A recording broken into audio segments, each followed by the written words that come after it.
Let's dive into the Marvel Cinematic Universe series. According to the story timeline, this is the third film in the Marvel Cinematic Universe series Iron Man 1 released in 2008. A superhero who can be said to have saved Marvel. A superhero who, in the hearts of Marvel fans, is arguably ranked number 1. The story takes place in 2009. At this point, it's been about 14 years since the events of Captain Marvel and about 5 years until Captain America wakes up. Back then, Iron Man's father, Howard, along with Dr. Erskine, injected Steve with the super soldier serum, creating the strongest super soldier of World War II * Captain America star. Howard also made the ultimate weapon for Captain America, his shield. After the war, Howard participated in multiple national research projects, including studying the Tesseract. Howard used the Tesseract to create the arc reactor, which provided a continuous energy source for his company, Stark Industries. Howard also participated in the Manhattan Project. That's right, alongside Oppenheimer and others, developing the atomic bomb. Many other products, from spaceships to tanks, were also produced by Howard or Stark Industries. This led Stark Industries to become a commercial empire in the US and globally. Unfortunately, in 1991, Howard and his wife died in a car accident. At that time, Iron Man, also known as Tony, was just 21 years old, and he was forced to take over the family business. Tony inherited his father's genius intelligence. At just 4 years old, he designed a circuit board. At 17, he graduated from MIT and, in the same year, created the robot dummy. As an adult, he invented countless industrial products for the military, winning numerous awards. Tony had more money than he could ever spend and an endless string of romantic encounters. You could say that these traits were completely different from previous superheroes. Yet he became the man countless others dreamed of being. So, how did this genius, seemingly content to indulge in a world of luxury and extravagance, end up becoming a superhero who saved the world? Let's find out. At a US military base in Afghanistan, Tony was conducting a product demonstration. With a simple wave of his hand, a missile shot into the sky like lightning, splitting into multiple warheads that precisely hit their targets. These powerful weapons were his creations, but what Tony didn't know was that he had almost died because of these weapons. After a successful demonstration, Tony was ambushed on his way back. A missile struck his convoy, leaving no survivors among his security team. As he watched his personal bodyguard torn apart by gunfire, Tony quickly jumped out of the car, leaning against a rock.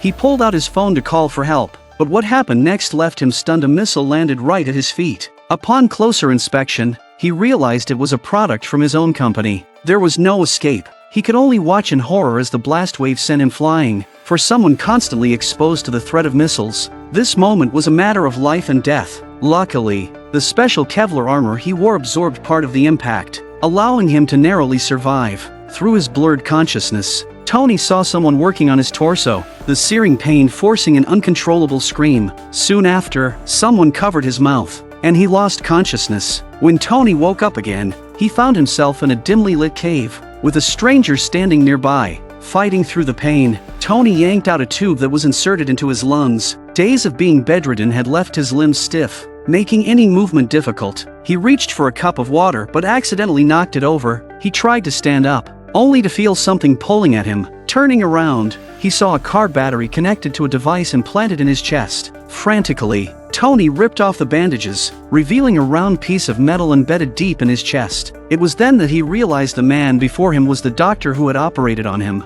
the one he had seen in his hazy dream. Tony demanded to know what had been done to his body and what the electromagnet in his chest was. However, the stranger told Tony that without this device, he would have already died. It turned out that the explosion had filled Tony's body with shrapnel. Dr. Erskine had managed to remove most of the fragments through surgery, but due to the primitive conditions in the cave, the smaller shards couldn't be extracted. If the fragments reached Tony's heart, he wouldn't survive. The electromagnet in his chest was an incredibly strong magnet designed to keep the shrapnel in place, preventing it from reaching a fatal position. Though Tony's life had been saved, he was now permanently tethered to a car battery. To make matters worse, the militants who had captured him not only threatened Tony to build weapons for them, but also showed him a stockpile of weapons bearing the Stark Industries logo. This left Tony deeply confused. He couldn't understand how his company's weapons had ended up in their hands. You have everything you need to build the Jericho missile. He wants you to make the list of materials. وبعد كده بالسلامة يا قلبي تروح على بيتك. says for you to start working immediately, and when you're done, he will set you free.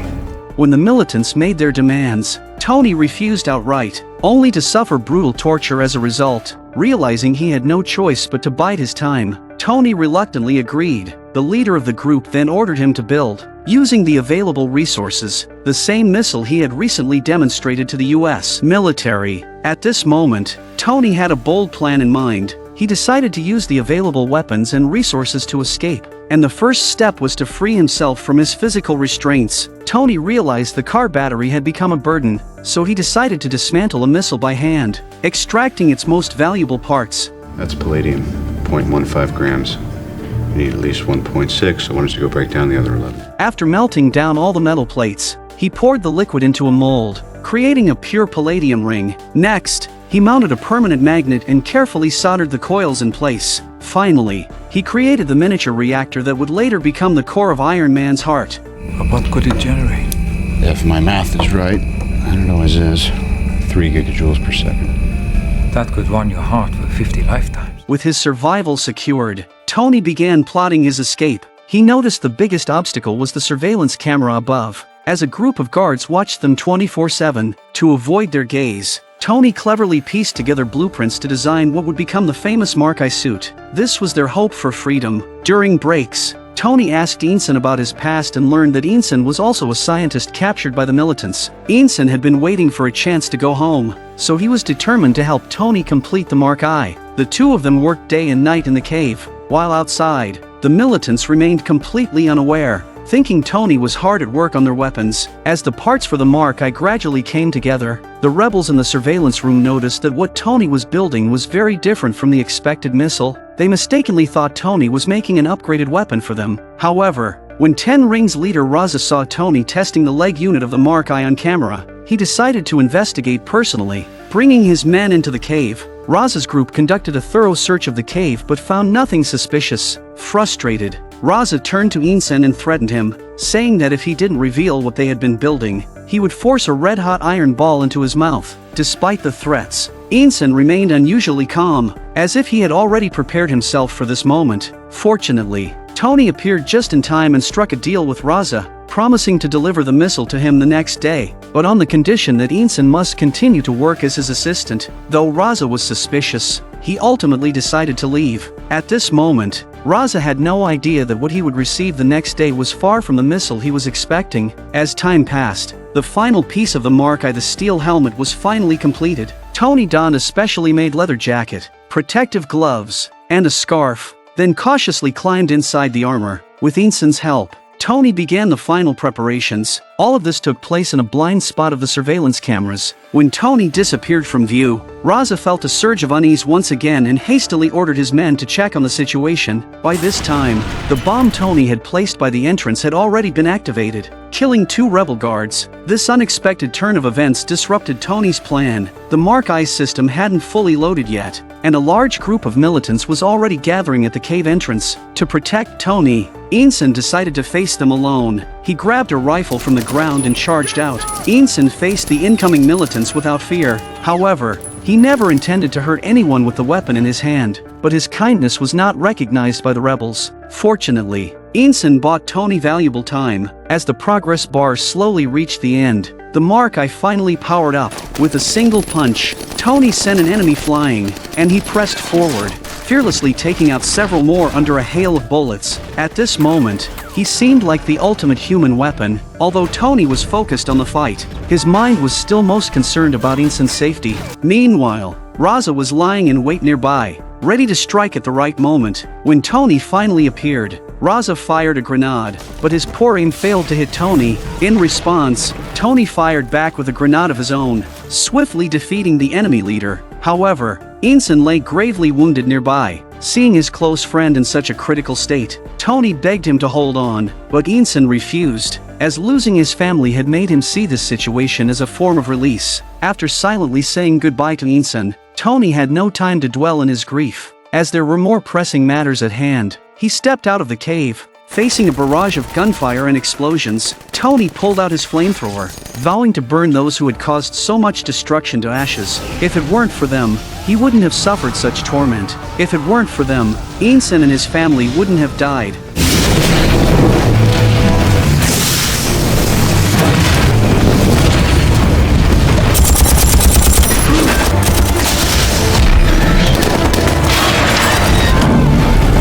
Without mercy, Tony set the entire arsenal ablaze, destroying every weapon until nothing was left. Then, he activated the escape system and blasted out from the fiery wreckage. However, since the miniature arc reactor couldn't support the massive Mark I in flight, the suit eventually plummeted straight into the desert, scattering its parts across the sand. Luckily, the core protection system remained intact, and Tony survived. Not long after, military helicopters spotted Tony in the desert. His close friend, Colonel Rhodey, personally came to retrieve him and safely brought Tony back to the US. The first thing Tony did upon returning home was to hold a nationwide press conference. After witnessing the horrifying use of his weapons firsthand, Tony made a shocking decision. A weapons company would no longer sell arms but would instead turn to charity work, a decision that sparked heated debate across the country. Stark Industries' stock price plummeted. But for Tony, this experience had given him a heart set on saving the world. Back at the company, Tony decided to give himself a stronger heart. This new reactor could generate the equivalent of a year's worth of power for a nuclear power plant every second,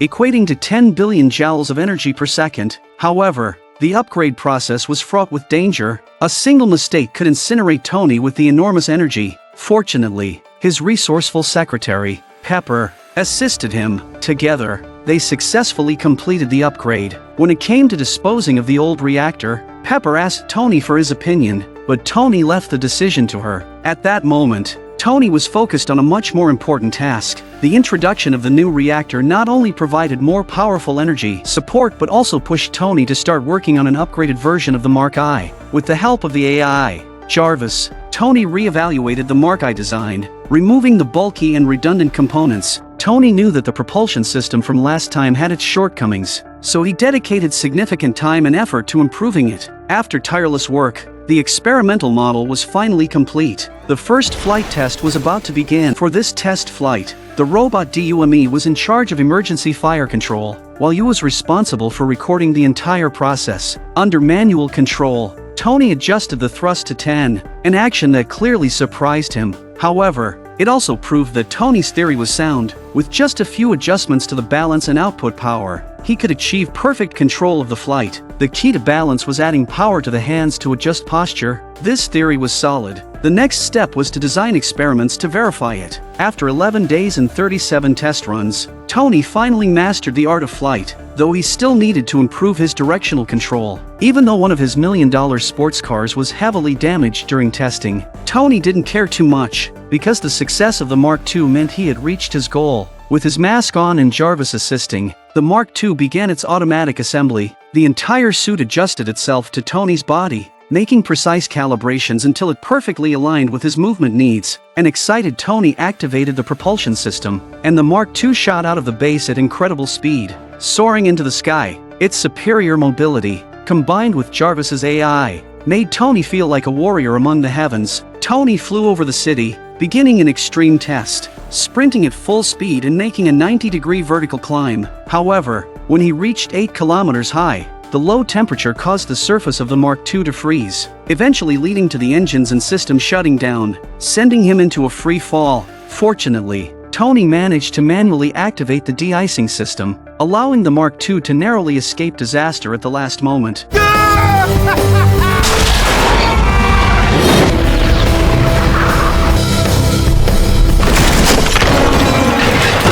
After this lesson, Tony's first task upon returning home was to upgrade the Mark II once again. He quickly realized that the Mark II's body was too heavy, which became an urgent issue to address. So, he decided to replace the original metal surface with lighter aerospace-grade titanium alloy. This change not only solved the Mark II's freezing issue at high altitudes but also significantly reduced its body weight, further enhancing its operational endurance at triple win. After solving those technical issues, Tony finally noticed the birthday gift Pepper had left for him. It turned out that Pepper had kept the old reactor that Tony had replaced and gifted it to him as a birthday present. Next to the core was a heartfelt inscription from Pepper. This gesture filled Tony with a warm feeling. Just then, a news report on the television caught Tony's attention. His company was hosting a charity gala, yet he hadn't received an invitation. This surprised Tony. It seemed his recent low-profile behavior had caused him to miss out on some things. So, Tony decided to change the color scheme of the Mark III to a bold red. As a symbol of his reappearance, he left the assembly work to his AI assistant,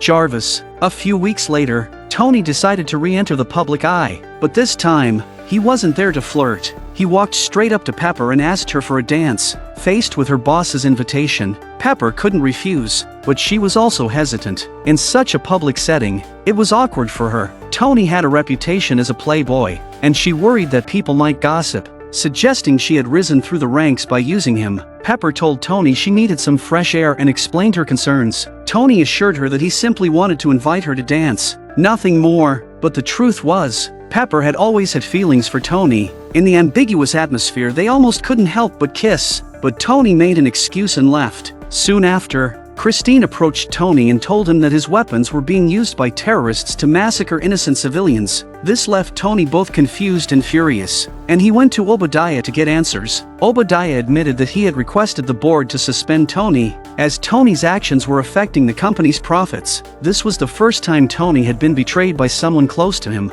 With the company no longer on his side, the responsibility of protecting his friends and home now rested on his shoulders alone. At that moment, the Mark III was fully assembled. Watching the brutality of the rebels on TV, Tony's heart burned with rage. He swore to make them pay for their crimes. And so, the Mark III was activated, and the most iconic Iron Man moment began.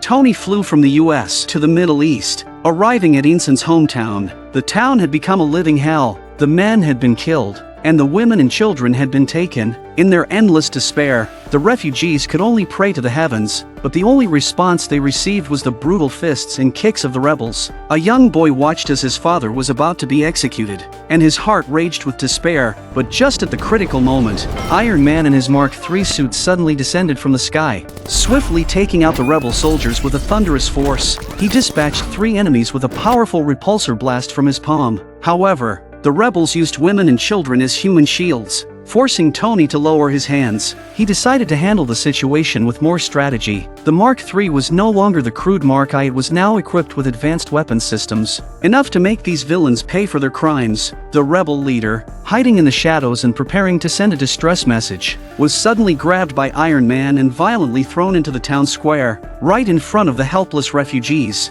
Iron Man's eyes then locked onto the rebel armory. Just as he was about to launch an attack, a missile hit him, sending him crashing into the town. As he struggled to climb out of the crater, another missile came roaring toward him. Fortunately, Iron Man reacted quickly, dodging the attack and retaliating by firing a piercing round that obliterated the enemy tank. Reascending into the sky, Iron Man unleashed another repulsor blast, destroying the armory and wiping out the remaining rebels in one swift strike. The battle was finally over, and the town returned to peace. Tony thought everything had been resolved, but he didn't anticipate the sudden appearance of 2 F-22 Raptors, ghost-like in the sky. It turned out that the armory Iron Man had just blown up belonged to the US military. Even though the Mark III was capable of supersonic flight, it couldn't outrun the advanced Sidewinder missiles locked onto him. Iron Man, realizing the danger, quickly activated his emergency measures. The flares from his legs sent him tumbling through the air, but relying on his experience and quick reflexes,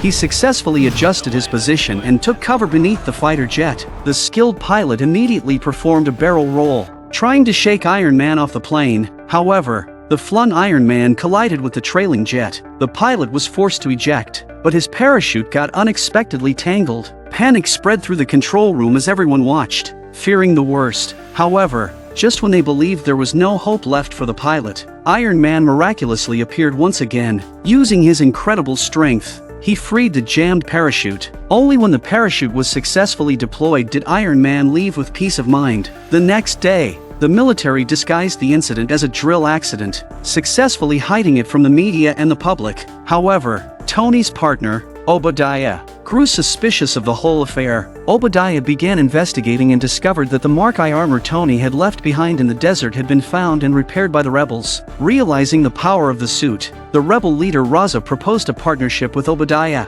hoping he would replicate hundreds of these armors to conquer all of Asia. But Obadiah didn't take these rebel bandits seriously. He casually pulled out Tony's paralyzing device and immobilized Raza, then ordered his guards to kill all the rebels. Upon returning to the company, Obadiah immediately pushed the project forward, aiming to make it the company's next-generation flagship weapon. However, the chief scientist, William, informed Obadiah that they couldn't shrink the large reactor down to the size of a fist. This left Obadiah deeply frustrated. Meanwhile, Tony was unaware of any of this. His sole focus now was to destroy all weapons being manufactured through illegal channels. Since he had been removed from the company, Tony had no choice but to ask Pepper to steal the weapons list from his office. Worried that Tony might end up in danger, Pepper firmly refused his request. Tony felt confused and helpless. He didn't understand why. After he had finally awakened to his purpose and wanted to contribute to world peace, Pepper couldn't support him. Moved by Tony's conviction,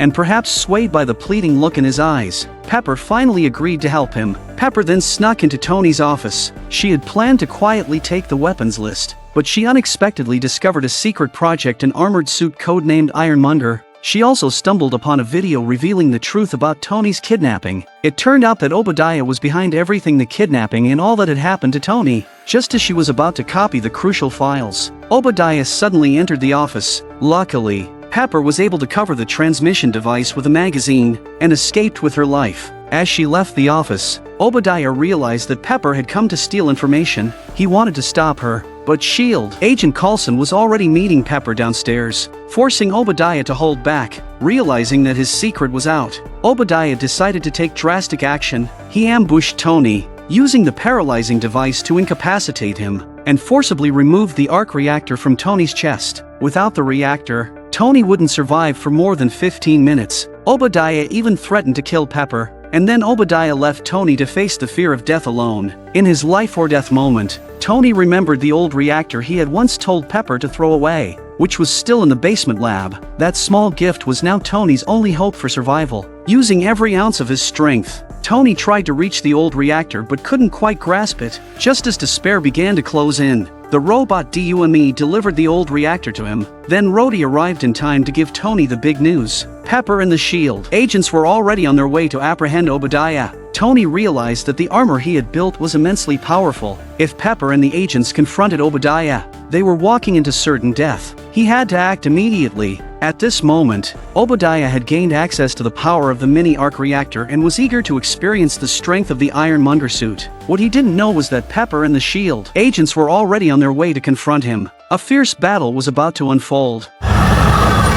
Pepper was nearly knocked out by a powerful blow, but fortunately, a sturdy concrete wall shielded her from the worst of it. She fled outside, only to find the Ironmonger bursting through the ground, its weapon aimed directly at her. She had nowhere to run and could only watch in terror as the threat loomed over her. Just as disaster seemed imminent, Iron Man arrived like a savior, his impact knocking both the Ironmonger and Pepper onto the street. A massive showdown was about to begin. Ironmonger lifted a car, ready to smash it down on Iron Man. To protect the passengers inside, Tony quickly redirected his energy and fired a blast from his chest, pushing Ironmonger back. He then caught the falling car in one swift motion, but fate seemed to enjoy playing tricks. A female driver, in a panic, accidentally hit the gas instead of the brakes, dragging Iron Man along with her, sparks flying everywhere. After struggling, Iron Man finally regained his footing, only to be knocked down by another heavy blow from Ironmonger. The situation was growing increasingly dire. The energy in Iron Man's old reactor was running dangerously low. While Ironmonger's attack showed no sign of stopping, Ironmonger grabbed Iron Man and hurled him into a bus, then fired a laser-guided missile. However, the superior balance of the Mark III allowed Tony to dodge mid-air and continue engaging Ironmonger. To Tony's surprise, his opponent had also equipped a propulsion system. Now, Iron Man wasn't the only one who could fly. As the creator of the armor, Tony knew his adversary's weaknesses. He decided to use the last of his remaining energy to pilot the Mark III straight into the sky. Ironmonger followed closely behind.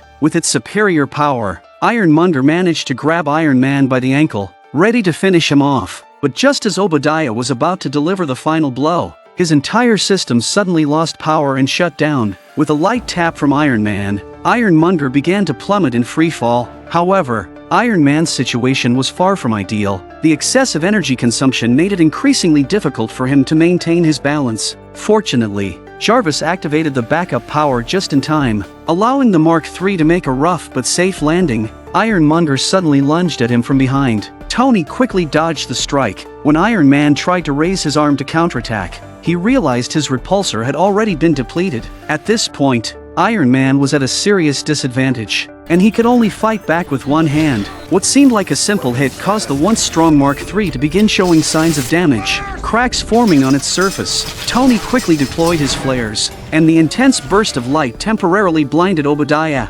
also disrupting Ironmonger's precision targeting system. This gave Iron Man a chance to escape. Tony contacted Pepper and instructed her to activate all the switches for the arc reactor. Tony's plan was to overload the company's large reactor to destroy Ironmonger. To buy Pepper more time, Tony decided to confront the enemy head-on and draw Obadiah's attention. However, the energy-drained Mark III was no match for Ironmonger. After several brutal clashes, Iron Man was knocked to the ground, his helmet reduced to useless scrap. Feeling triumphant, Obadiah taunts Tony with arrogant remarks, but Obadiah forgot the classic mistake villains often make: talking too much. He raised his arm to finish Tony off, but with his targeting system damaged, none of his shots hit their mark. Meanwhile, Pepper was ready. All she needed was for Tony to get clear before she could trigger the reactor, but Tony no longer had the strength to escape. Oh, still, you little prick! You told me not to! Just do it! You died!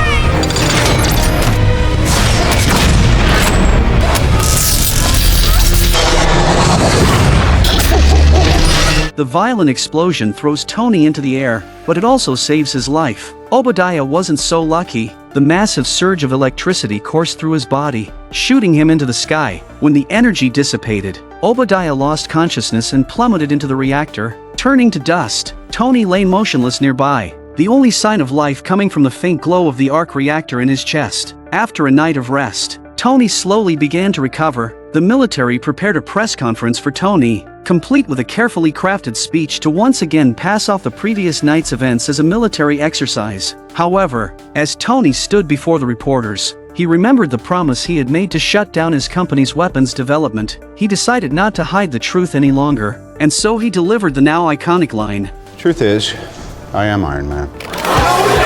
At the end of the film, S.H.I.E.L.D. director Nick Fury arrived at Tony's home, officially inviting him to join the Avengers Initiative.